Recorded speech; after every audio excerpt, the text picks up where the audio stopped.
அல் இஹ்சான் என்றால் இந்த உலகத்தில் ஒரு மனிதன் ஒரு செயலை செய்வான் அல்லாஹ்விற்காக மட்டும், ஒன்றை விடுவான் அல்லாஹ்விற்காக மட்டும். ஏன்? அல்லாஹ் என்னை பார்த்து கொண்டிருக்கிறான் என்று. அவன் அல்லாஹ்விடத்திலும் படைப்புகளிடத்திலும் எல்லா விஷயத்திலும் அழகிய முறையில் நடந்து கொள்வான் அல்லாஹ்விற்காக மட்டும். தன் பெற்றோருக்கு பணிவிடை செய்வான் அல்லாஹ்விற்காக மட்டும். குழந்தைகளுக்கு உணவளிப்பான் அல்லாஹ்விற்காக மட்டும். தன் மனைவியிடத்தில் நல்ல முறையில் நடந்து கொள்வான் அல்லாஹ்விற்காக மட்டும். ஏழைகளுக்கு உணவளிப்பான் அல்லாஹ்விற்காக மட்டும். பொய் பேசுவதிலிருந்து விலகிக் கொள்வான் அல்லாஹ்விற்காக மட்டும். புறம் பேசுவதிலிருந்து விலகிக் கொள்வான் அல்லாஹ்விற்காக மட்டும். கோபங்களை கைவிடுவான் அல்லாஹ்விற்காக மட்டும். பிறருடைய குறையை குறித்து பேசாமல் தன்னை பாதுகாத்துக் கொள்வான் அல்லாஹ்விற்காக மட்டும்.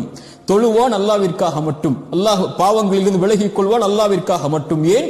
அல்லாஹ் என்னை பார்க்கிறான் என்ற எண்ணத்தில். இதான் இஹ்சான். இன்னும் வார்த்தைகளில் அடுக்கிக் கொண்டே போகலாம். இஹ்சான் உடையவர்களை அல்லாஹ் நேசிக்கிறான். அஹ்சினு